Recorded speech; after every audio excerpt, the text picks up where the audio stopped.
Morning dear friends, मैं doctor Mahendra Sarang और स्वागत हमारे YouTube channel English literature academy में। तो देखो, एमए प्रीवियस और फाइनल के जो टाइम टेबल है वो डिक्लेयर हो चुका है।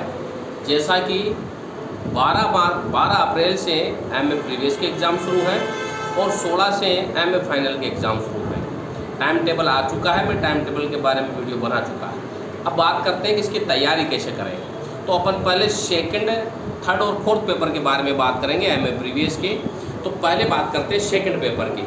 सेकंड पेपर जो है वो एमए प्रीवियस का फर्स्ट पेपर का 12 तारीख को हो जाएगा और फिर सेकंड पेपर का एग्ज़ाम शुरू होगा। तो उसकी तैयारी कैसे करनी है, तो सेकंड पेपर की तैयारी के लिए उन्हें कैसे क्या करना है। देखो, चाहे ब्रज यूनिवर्सिटी का छात्र हो, चाहे मत्स्य का हो, चाहे श्री शेखावाटी यूनिवर्सिटी हो, चाहे आरयू का छात्र हो, चाहे कोटा यूनिवर्सिटी का, पेपर फर्स्ट में किंग लियर है और टेम्पेस्ट है और डॉक्टर फस्टस है।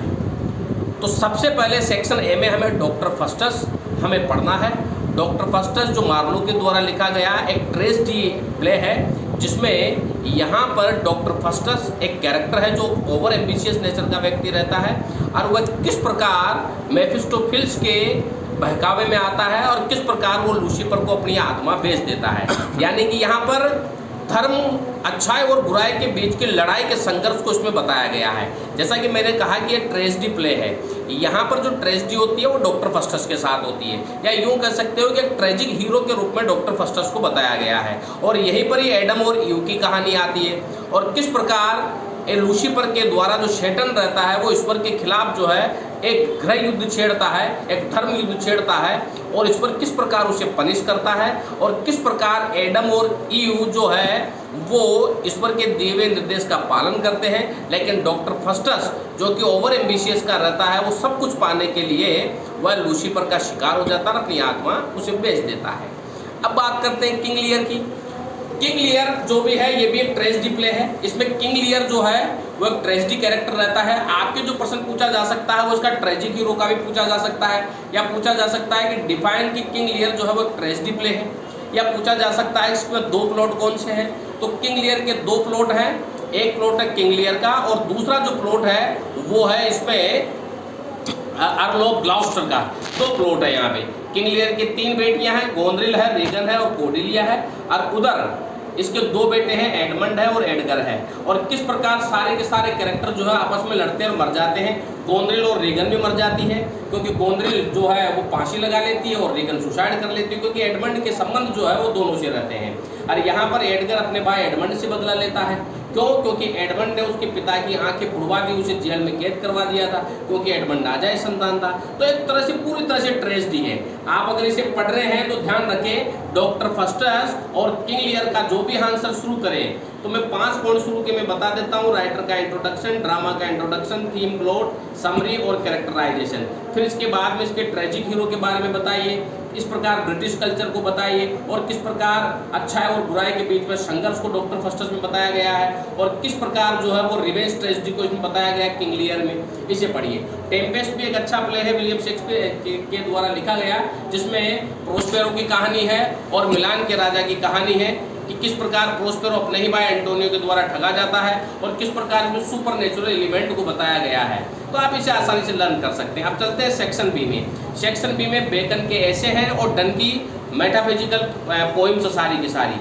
अगर आप इसको डन को पढ़ते हो तो डन बहुत ईजी है, कारण कि आप इसकी कविताओं के बारे में लिख सकते हो। छोटी छोटी कविताएं हैं और इसमें से एक्सप्लेनेशन आने की पूरी संभावना है। एक्सप्लेनेशन के लिए द सनराइजिंग है, बेटर ऑफ माई हार्ट है, द रेलिक्यू है, द फ्ली है, द कैनोनाइजेशन है।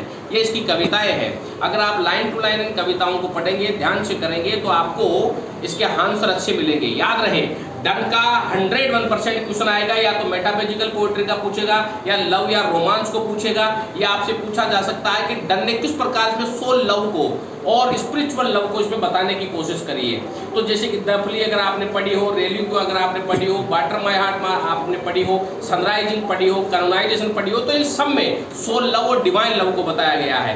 या तो आपके सारी कविताओं का रिलेटेड कोई क्वेश्चन पूछा जाएगा, जैसे कि मेटाफिजिकल पोएट्री का पूछ लिया तो फिर आपको पूरा ओवरव्यू देना पड़ेगा, या आपसे पर्टिकुलर पोएम का क्रिटिकल एप्रिसिएशन पूछा जा सकता है। क्रिटिकल एप्रिसिएशन का पूछेगा तो रेलिक्यू है, बाटर माय हार्ट है, कम्युनाइजेशन है, इनमें से वो पूछ सकता है।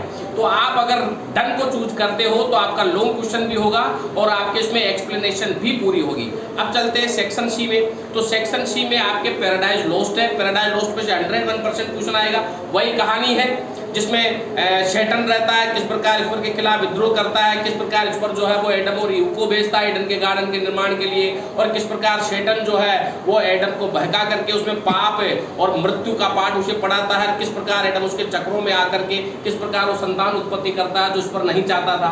तो पैराडाइज लॉस्ट एक अच्छी कहानी है, आप अगर लर्न करते हो। इसी में आपके एब्सलोम एंड एचिटोपेल जॉन ड्राइडन का एंटी ट्रेजेडी पॉलिटिकल सटायर एक क्रिएशन है, आप इसे अच्छे तरीके से लर्न कर सकते हो। इसमें एब्सलोम है, एचिटोपेल है, किंग डेविड है, जिसमें पोपिश प्लॉट को बताया गया है। अगर आपसे प्रश्न पूछा जाएगा इसमें तो पोपिश प्लॉट को आप जरूर बताएं। और इसी में अलेक्जेंडर पोप की रेप ऑफ द लॉग एक पॉलिटिकल सटायर क्रिएशन है, जिसमें मोक एपिक है। ये आपसे इसका प्रश्न पूछा जा सकता है, या तो मोक एपिक का या पॉलिटिकल सटायर का क्वेश्चन पूछा जा सकता है। तो आपके सेक्शन सी में पैराडाइज लॉस्ट, एब्सलोम, एचिटोपेल और क्या नाम है ये अलेक्जेंडर पोप का आपके रेप ऑफ द लॉग, और इसमें प्रीफेस टू शेक्सपियर भी है, आप उसे भी लर्न करेंगे तो आपके इन चारों में चारों के चारों क्वेश्चन आएंगे। तो इस प्रकार सबसे पहली बात आप आंसर कैसे लिखोगे, तो ध्यान रहे कई बच्चों ने मुझे RTI लगाकर कॉपियां भी भेजी है, उन्होंने मुझे बताया है कि सर देखो हमारे नंबर नहीं आए हैं। नंबर आने का कारण यही कि पूछता क्या लिखते क्या हैं आप। राइटर का इंट्रोडक्शन, ड्रामा का या कोई भी क्रिएशन का इंट्रोडक्शन आप लंबे शब्दों में न दें, आप शॉर्ट लिखें, उसे जो चीज पूछा जाए उसे ज्यादा डिफाइन करें। और सबसे अहम बात, जब आप पोइट्री का क्वेश्चन लिखें, जब आप ड्रामा का क्वेश्चन लिखें तो वो लाइन जरूर लिखें जो आप उसमें डिफाइन करना चाहते हैं। जैसे कि ट्रेजेडी है, ट्रेजेडी में क्या डिफाइन करना चाहते हो वो लिखो। मेटाफिजिकल पोइट्री में लव, रोमांस, स्पिरिचुअल पोएम का आएगा तो उसमें क्या डिफाइन करना चाहता है वो लिखो।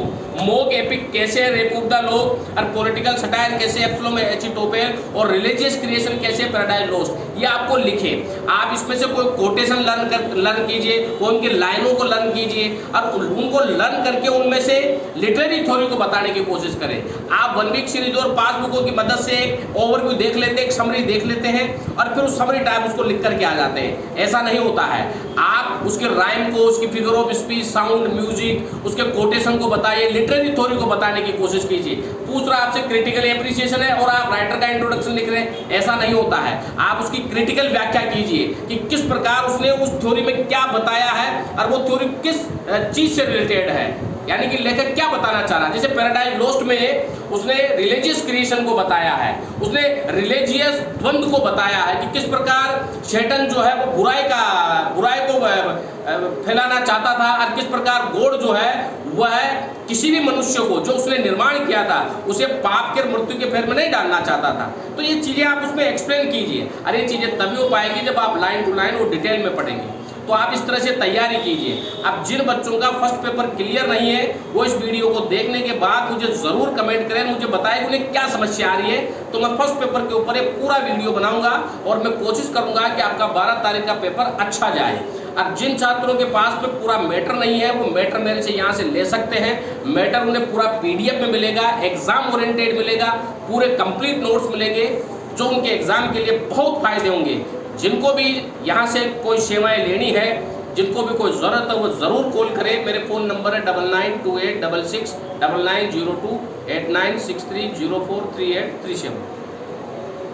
इसके हालांकि में